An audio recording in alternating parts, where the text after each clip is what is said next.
Hi friends, welcome to Omi and Bommi kitchens. இன்றைக்கி வந்து சூப்பரான ஒரு மட்டன் கிரேவியோட நெய்ச்சோறு தான் வந்துட்டு நம்ம செய்ய போகிறோம்.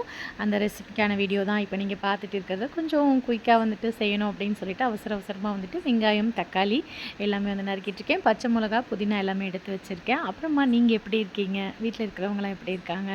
உங்கள் வீட்டில் லீவ்லாம் எப்படி போய்ட்டுருக்கு? ஹாலிடேலாம் என்ன வந்து பிளான் பண்ணியிருக்கீங்க? குழந்தைங்களுக்கு எல்லாம் லீவ் விட்டுருப்பாங்க.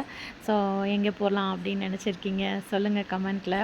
நாங்கள் இன்னும் எதுவும் வந்துட்டு பிளான் பண்ணலை. எங்கே போகிறது அப்படிங்கிற பிளானே இல்லாமல் இருக்குது. ஏன்னா ஜாராமா வந்து ப்ரெக்னெண்ட்டாக இருக்கிறதால அவங்கள வீட்டில் நம்ம தனியாக விட்டுட்டு எங்கேயுமே வந்துட்டு போக முடியாது இல்லையா? ஸோ அதனால் யாராவது ஃபங்க்ஷன் அப்படின்னு சொல்லிட்டு கூப்பிட்டா கூட நம்ம வந்துட்டு போக முடியாத சுச்சுவேஷனில் வந்துட்டு இருக்கும். இப்போ பாப்பாவோட ஃப்ரெண்டு வீட்டில் ஃபங்க்ஷன் சொல்லியிருந்தாங்க, அதுக்கே போக முடியல. அப்புறமா காரணத்தை சொல்லிட்ட பிறகு அவங்க அக்செப்ட் பண்ணாங்க. ஸோ அந்த மாதிரி சுச்சுவேஷனில் இருக்கும். ஸோ அதனால் இந்த தடவை ஹாலிடே டூர் எதுவுமே மேக்ஸிமம் இருக்காது. ஜாராமா வந்து குட்டி போட்ட பிறகு கொஞ்சம் குட்டிங்கெல்லாம் ஓரளவுக்கு அவங்களுடைய வேலைகளை பார்க்குற அந்த தருணத்தில் தான் வந்துட்டு நம்ம வந்துட்டு வெளியில் எங்கேயாவது போகிற மாதிரி இருக்கும். அதுக்குள்ளே லீவ் முடிஞ்சிருமா அப்படிங்கிற மாதிரி இருக்குது. ஸோ பரவாயில்ல, நம்ம குட்டிகள்லாம் நம்ம வீட்டுக்கு நிறைய வரோம் இல்லையா? ஸோ அதை வந்துட்டு நம்ம பார்க்குறதே பெரிய ஒரு இதுவாக இருக்கும். அது கூட விளையாடுறது, டைம் ஸ்பெண்ட் பண்ணுறது, அந்த மாதிரி நமக்கு வந்துட்டு போகும் அப்படிங்கிற ஒரு ஃபீல் இருக்குது. ஸோ அதனால் பெட்டர் தான் அப்படிங்கிற மாதிரி போயிட்டுருக்கு. வெங்காயம், தக்காளி எல்லாத்தையும் வந்து நறுக்கிக்கிட்டு இருக்கேன். ஆல்ரெடி வந்துட்டு பார்த்திங்கன்னா நான் வந்துட்டு சாப்பாடுக்கான வேலைகள்லாம் வந்துட்டு எப்போயுமே வந்துட்டு குயிக்காக வந்துட்டு ரெடி பண்ணிடுவேன். இன்றைக்கி வந்துட்டு கொஞ்சம் லேட் ஆகிடுச்சு சமைக்கிறதுக்கு. ஸோ அதனாலேயே பார்த்திங்கன்னா குயிக்காக வந்துட்டு பண்ணிகிட்ருக்கேன் கடகடன்ட்டு. லெமனுமே வந்து எடுத்து வச்சுருக்கேன். இந்த கீ ரைஸ்க்கு வந்து நான் லெமனுமே வந்துட்டு பிழிய போகிறேன். ஸோ கொஞ்சம் டேஸ்ட் வந்து வித்தியாசமாக இருக்கும். ஆல்ரெடி நம்ம கீ ரைஸ்க்கான வீடியோஸ் வந்து 2-3 ஆல்ரெடி போஸ்ட் பண்ணியிருக்கோம். நல்லா வியூஸ் போயிருக்கு, நல்லா சப்போர்ட் கொடுத்துருக்கீங்க. நிறைய பேர் வந்து ரெடி பண்ணிவிட்டு நல்லா இருக்குது, நல்லா சூப்பராக வந்திருக்குன்னு சொல்லியிருக்கீங்க. ரொம்ப சந்தோஷம். ஸோ இந்த வீடியோவுமே வந்துட்டு நிறைய வந்துட்டு ஷேர் பண்ணுங்கள், உங்களுக்கு ரொம்ப பிடிக்கும்னு நினைக்கிறேன். நிறைய வந்துட்டு சப்ஸ்கிரைப் பண்ணாமல் இருக்கிறீங்க. ஸோ சப்ஸ்கிரைப் பண்ணிக்கோங்க. சப்ஸ்கிரைப் பண்ணாதவங்க சப்ஸ்கிரைப் பண்ணி நம்மளுடைய சேனலுக்கு வந்து சப்போர்ட் பண்ணுங்கள்.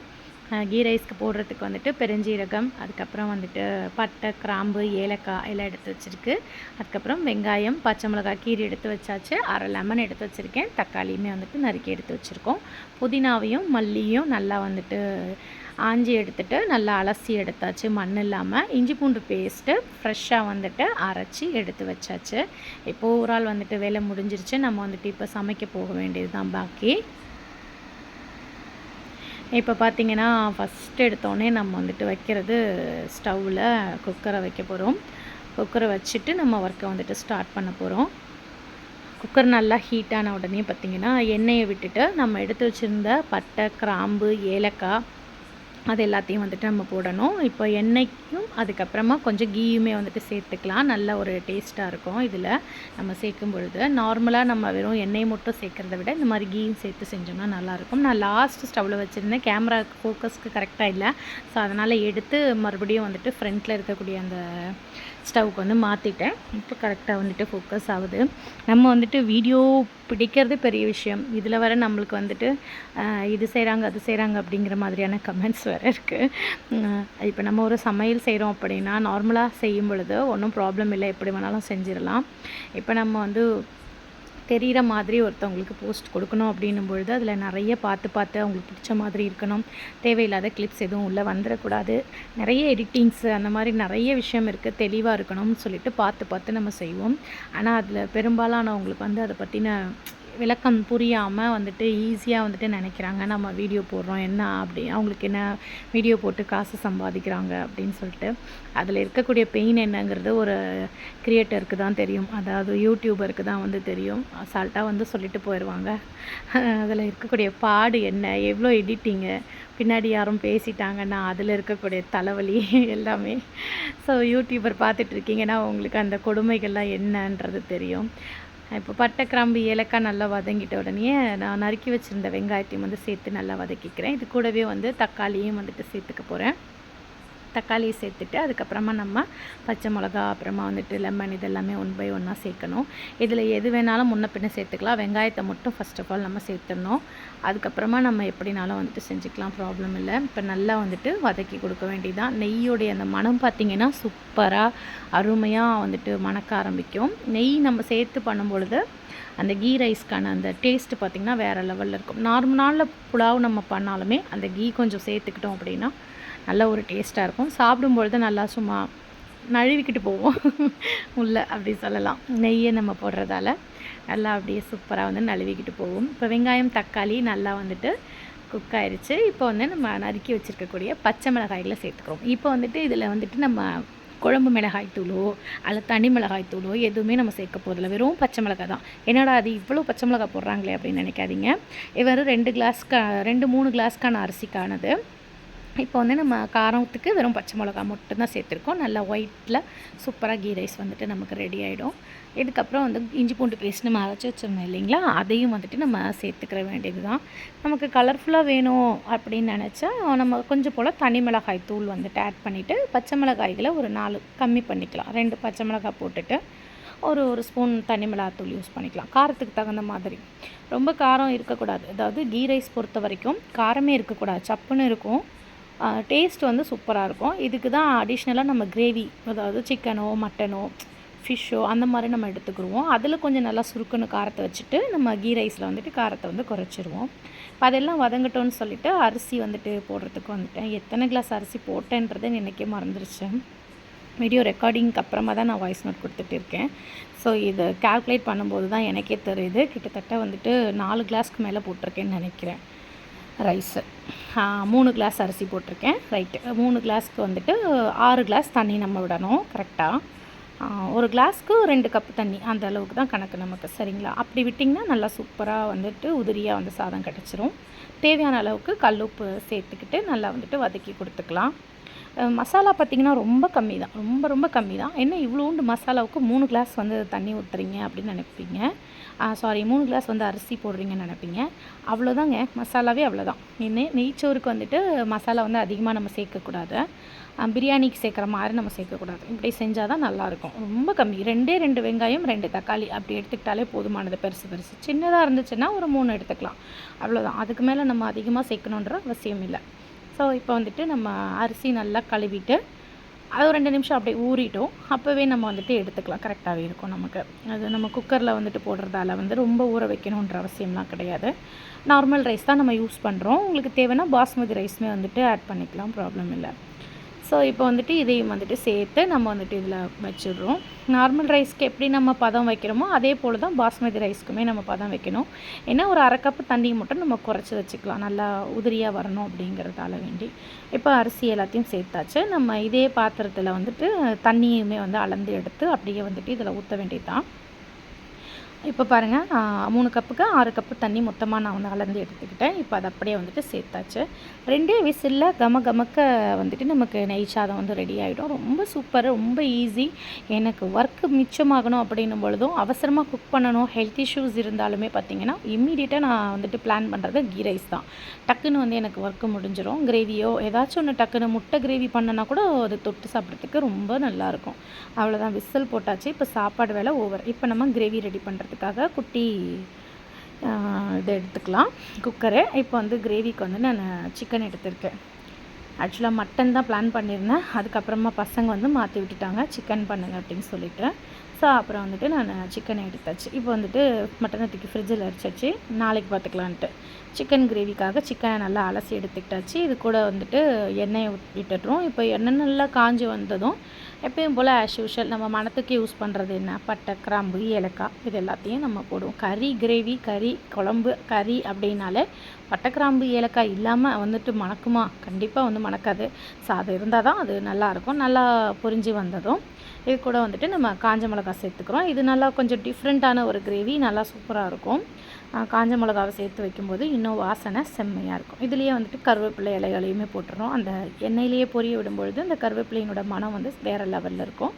இந்த எண்ணெயோடவே பார்த்திங்கன்னா இஞ்சி பூண்டு பேஸ்ட்டையும் வந்துட்டு சேர்த்துக்கிறோம். இந்த கிரேவிக்கு வந்துட்டு வெங்காயம் தக்காளியெலாம் எதுவுமே தேவையில்லைங்க, ரொம்பவே சூப்பராக வரும். அது எப்படி வெங்காயம் தக்காளி இல்லாமல் கிரேவி பண்ணுறீங்க அப்படின்னா பாருங்களேன் எப்படி வருதுன்னு சொல்லிட்டு சூப்பராக இருக்கும். ஆனால் எண்ணெயிலேயே இந்த மாதிரி வந்துட்டு பொரிய விடணும். எண்ணெய் நல்லா ஊற்றிக்கிடணும். இந்த இஞ்சி பூண்டு பேஸ்ட் வந்து எண்ணெயிலேயே நல்லா வதங்கி வரணும். அந்த காஞ்ச மிளகாவுடைய மனம், அந்த கருவேப்பிலையோட மனம் அப்படியே வேறு லெவலில் இருக்குங்க. சீக்ரெட் மசாலா நம்ம அரைச்சி வச்சுருக்கோம். ஆல்ரெடி நான் வந்துட்டு சீக்ரெட் மசாலா வீடியோ போட்டிருக்கேன், போய் பார்க்காதவங்க பாருங்கள். அந்த சீக்ரெட் மசாலாவை வந்துட்டு நம்ம வந்துட்டு இதில் சேர்த்துக்கிறோம் தேவையான அளவுக்கு. இது வந்துட்டு காரம் வந்து ரொம்ப அதிகமாகலாம் இருக்காது, தேவைப்படுற அளவுக்கு நம்ம வந்துட்டு சேர்த்துக்கலாம். 1.5 ஸ்பூன் அளவுக்கு தான் நான் வந்துட்டு சேர்த்துருக்கேன். இந்த சீக்ரெட் மசாலா வேறு லெவல் டேஸ்ட்டில் சூப்பராகவே இருக்கும். இது வந்துட்டு என்னென்ன இன்க்ரீடியண்ட்லாம் போட்டிருக்கேன் அப்படின்னா காஷ்மீரி மிளகாய், அதுக்கப்புறம் தனி மிளகாய் தூளில் இருக்கக்கூடிய அந்த இது, அதுக்கப்புறம் காஞ்ச மிளகாய், அதுக்கப்புறம் தனியாத்தூள், மிளகு, பெப்பரு, அதாவது சீரகம், அதுக்கப்புறம் வந்துட்டு கொஞ்சம் போல் வந்துட்டு பெருங்காயத்தூள், இது எல்லாத்தையும் ஆட் பண்ணி நல்லா வந்துட்டு பொடிசாக வந்துட்டு நரன்னு அரைச்சி எடுத்துக்கிறணும்.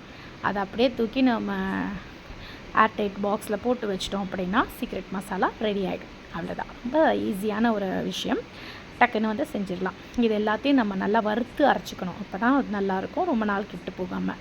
இப்போ நம்ம கறியும் சேர்த்தாச்சு. இதில் வந்துட்டு கொஞ்சம் போல் தனி மிளகாய் தூள், கொஞ்சம் போல் மஞ்சள் தூள், அதுக்கப்புறம் தேவையான அளவுக்கு உப்பு, இது எல்லாத்தையும் சேர்த்து நல்லா வந்துட்டு மிக்ஸ் பண்ணி விட்டுக்கலாம்.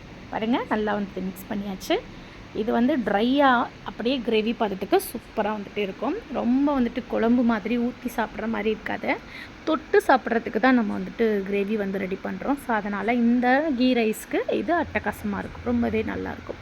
தேவையான அளவுக்கு தண்ணி விட்டுக்கலாம். இது சிக்கன் அப்படிங்கிறதால நமக்கு வந்து ஒரு விசில் விட்டாலே போதுமானது. ஒரே ஒரு விசில் மட்டும் நம்ம விட்டுட்டு அதுக்கப்புறம் நம்ம வந்துட்டு ஆஸ் யூஷுவல் எப்பயும் போல் வந்துட்டு நம்ம இது பண்ணிக்க வேண்டியது தான். எடுத்துகிட்டு கொஞ்சம் போல் நல்லா கொதிக்க விட்டுட்டு அதுக்கப்புறம் நம்ம வந்துட்டு அப்படியே சாப்பிட வேண்டியதான். தண்ணி பாருங்கள் எவ்வளோ இருக்குன்னு உங்களுக்கே தெரியும். நல்லா வந்துட்டு இப்போ விசில் போட்ட வேண்டியது எடுத்து வச்சுட்டு, சாப்பாடு வந்து ஆல்ரெடி வந்து ரெடி ஆகிட்டு இருக்குது. சாதம் விசில் இன்னும் வரல. அவ்வளோதாங்க, ரொம்ப ஈஸியாக வந்து டக்குன்னு வந்துட்டு சமையலை வந்துட்டு முடிச்சிடுவோம். நீங்கள் வந்துட்டு அவசரத்துக்கு ஹெல்த் இஷ்யூவில் இருக்கும்போது எந்த மாதிரி டக்குன்னு ப்ரிப்பேர் பண்ணணும்னு நினைப்பீங்க, அதையும் வந்து கமெண்ட்டில் சொல்லுங்கள். இது வந்துட்டு பார்த்திங்கன்னா நம்ம வீட்டு செல்லக்குட்டீஸ்க்காக வந்துட்டு ஈரல் வந்து ரெடி பண்ணிகிட்ருக்கேன். அவங்களுக்கு எப்போயுமே ஈரல் வந்துட்டு சிக்கன் வாங்கினா எக்ஸ்ட்ராவே வந்து வாங்கிடுவோம். இப்போ வந்து வாங்கிட்டு வந்தாச்சு. இதில் வந்துட்டு கொஞ்சம் போல் மஞ்சள் தூளை சேர்த்து அவங்களுக்கு தனியாக வந்துட்டு குக் பண்ணி எடுத்துக்கிற போகிறோம். கறி பாருங்கள் வேறு லெவலில் வந்து ரெடி ஆகிட்டுருக்கு. இதில் வெங்காயம் தக்காளியே போடலை, ஆனால் பாருங்கள் வேறு லெவலில் கிரேவி ரெடி ஆகிருக்கு. இது கூட ஃபைனலாக சிக்கன் மசாலா வந்துட்டு ஆட் பண்ணுறோம். ஃபஸ்ட்டு நம்ம ஆட் பண்ணல, இந்த கொதி வரும் பொழுது.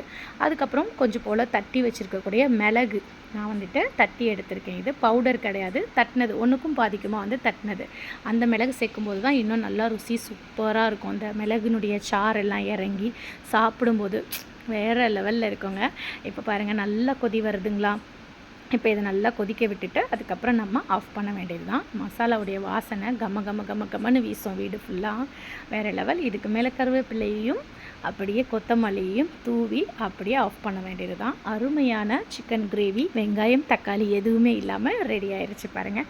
குயிக்காக நீங்கள் செய்யணும்னு ஆசைப்பட்டீங்கன்னா இந்த மாதிரி ட்ரை பண்ணுங்கள். வெங்காயம் தக்காளி இல்லாத டைமிங்கில் என்னடா பண்ணுறது அப்படின்னு யோசிக்காமல் சட்டுன்னு இப்படி ஒரு சூப்பரான கிரேவி ரெடி பண்ணிக்கோங்க. பக்கத்தில் வேணால் தேவைப்பட்டால் கொஞ்சம் ரசம் வச்சு அப்படியே கொடுத்து சமாளிச்சிருங்க.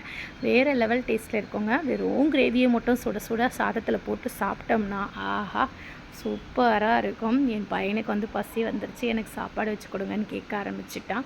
இருப்பதை வச்சு தரேன். சூப்பராக ரெடி ஆகிடுச்சு, வெயிட் பண்ணு, நான் அதை சாப்பாடை எடுத்துடுறேன்னு சொல்லிட்டு சாப்பாடு விசில் வந்துட்டு எடுக்க ஆரம்பித்தாச்சு. சாப்பாடு வந்து விசில் 2 விசில்லையே வந்து சூப்பராக ரெடி ஆகிட்டு, ஸோ அதனால் ஆஃப் பண்ணிவிட்டேன் நான். ஸ்டீமில் இருக்கும்போது நம்ம உடனே வந்துட்டு விசில் எடுத்துகிட்டு ஓப்பன் பண்ணக்கூடாது. இந்த மாதிரி சாதங்கள்லாம் ஸ்டீம் அமர்ந்த பிறகு தான் நம்ம வந்துட்டு எடுக்கணும். அப்போ தான் வந்துட்டு நல்லா சூப்பராக உதிரியாக வரும். பாருங்கள் கீ ரைஸ் எவ்வளோ நல்லா சூப்பராக உதிரியாக வந்திருக்குன்னு. இதை பார்க்குறதுக்கே பாஸ்மதி ரைஸ் மாதிரி இருக்குல்ல, பாருங்களேன் எப்படி இருக்குன்ட்டு. பாஸ்மதி ரைஸில் நம்ம செஞ்ச மாதிரியே ஒரு ஃபீல் ஆகுது பாருங்கள். இது வந்து நான் நார்மல் ரைஸில் தான் செஞ்சுருக்கேன், ஆனால் வந்து பாஸ்மதி ரைஸ் மாதிரியே இருக்குது பாருங்கள். இது வந்து கிலோ பார்த்திங்கன்னா 65 ரூபா ஒரு கிலோ அரிசி. இப்போ வந்து சாப்பாடு வந்து பிளேட்டில் வைக்க ஆரம்பிச்சாச்சு. மணக்க மணக்க சிக்கன் கிரேவி ரெடியானதும் சாப்பாடு சாப்பிடணுன்னு தானே தோணும். சுட சுட சாப்பிட்டு உங்களுக்கு எப்படி இருக்குது டேஸ்ட்டுன்னு சொல்கிறதுக்காக வந்துட்டு அவசர அவசரமாக வந்துட்டு சாதம் வச்சாச்சு. சிக்கனை வந்து தேடிக்கிட்டு இருக்கேன். எனக்கு பிடிச்ச பீஸாக வந்துட்டு எடுக்கணும் அப்படின்னு சொல்லிட்டு. எனக்கு வந்து அந்த லெக் பீஸில் வந்துட்டு அந்த லாலிபாப் மாதிரி இருக்கும்ல, அந்த மாதிரி பீசஸ் வந்து ரொம்ப ரொம்ப பிடிக்கும். ஸோ அதனால் அதை மட்டும் நான் எப்படியாவது எடுத்துருவேன் அதிலிருந்து. அதை பார்த்திங்களா, இந்த மாதிரி ஒரு பீஸ் இருந்தாலே போதும், சூப்பராக இருக்கும். எனக்கு சாப்பிட்றதுக்கு ரொம்ப பிடிக்கும். ஸோ வந்துட்டு சுட சுட அந்த கீ ரைஸை போட்டு அந்த சிக்கனை வச்சு சாப்பிட்றதுக்காக வந்து நிற்கிறேன். என் பசங்க வந்து அங்கேருந்து பார்த்துட்டு இருக்காங்க, சூடாக சாப்பாடு வந்து வச்சு நான் சாப்பிட்றேன்னு சொல்லிட்டு. எப்பயுமே பார்த்திங்கன்னா இந்த மாதிரி அடுப்படியில் நின்று சாப்பிட்றது ரொம்ப பிடிக்கும். அந்த டேஸ்ட்டுக்காக நம்ம டக்குன்னு அதை எடுத்து சாப்பிடும் பொழுது நல்ல ஒரு சூப்பரான ஒரு இதுவாக இருக்கும், மூமெண்ட்டாக இருக்கும். அது என்ன தான் நம்ம கீழே உட்காந்து சாப்பிட்டாலும் அந்த சாப்பாடு செஞ்ச கையோட விறுவிறுப்போட அப்படியே உட்காந்து நம்ம சாப்பிட்றத விட இந்த மாதிரி அடுப்படியில் நிற்கும் பொழுது அது வேற மாதிரி இருக்கும். அதுவும் உங்களுக்கும் வந்துட்டு அந்த டேஸ்ட் எப்படி இருக்குதுன்னு சொல்லும் பொழுது எனக்கு ரொம்ப ரொம்ப பிடிச்சிருக்கும். ஸோ வந்துட்டு நான் வந்துட்டு 2 வாய் சாப்பிட்டுட்டு அதுக்கப்புறம் வந்துட்டு பையனுக்கு பசிக்குதுன்னு சொன்னால், பாப்பாவுக்கு பசிக்குதுன்னு சொன்னாங்க. நான் 2 வாய் சாப்பிட்டதோடு அப்படியே கை கழுவிட்டேன். அதுக்கப்புறம் நம்ம கண்டினியூவாக சாப்பிட்டுக்கலாம் உட்காந்து அப்படின்னு சொல்லிட்டு சாப்பாடு வந்து எடுத்து இட்லி குக்கரில் வந்துட்டு போட்டாச்சு. பாருங்கள், சாதம் வந்துட்டு நல்லா உதிரியாக வந்திருக்கு. இப்போது இதை வந்துட்டு நான் பசங்களுக்கு வந்துட்டு வச்சு கொடுக்க போகிறேன். ஒயிட்டாக இருக்குது பார்த்தீங்களா, நம்ம மசாலா சேர்த்துருந்தோம் அப்படின்னா இந்த மாதிரி நமக்கு ஒயிட்டாக கிடைக்காது. மசாலா சேர்க்காததால் நமக்கு வந்து நல்லா இப்படி ஒயிட்டாக வந்து கிடச்சிருக்கு, தெரியுதுங்களா. பச்சை மிளகா மட்டும்தான் இதில் நமக்கு டேஸ்ட்டே. ஸோ வந்துட்டு இப்போ பசங்களுக்கு வந்துட்டு சாப்பாடு வைக்க ஆரம்பித்தாச்சு. நான் ஃபைனலாக எப்போயுமே வந்துட்டு பசங்கள்லாம் சாப்பிட்டு முடிச்சிட்ட பிறகு தான் ஃபைனலாக சாப்பிட்றது. இந்த டேஸ்ட்டுக்காக வேண்டி ஃபஸ்ட்டு வந்துட்டு எப்படி இருக்குதுன்னு நம்ம டேஸ்ட் பண்ணிவிட்டு அதுக்கப்புறம் வந்துட்டு நம்ம கொடுப்போம். நெக்ஸ்ட்டு ஒரு சூப்பரான வீடியோவில் நான் உங்களை சந்திக்கிறேன். இந்த வீடியோ இதோட முடியுது. கண்டினியூஸாக வந்துட்டு வாட்ச் பண்ணுங்கள், சப்போர்ட் பண்ணிகிட்டே இருங்க. தேங்க்ஸ் ஃபார் வாட்சிங். டாடா, பாய்.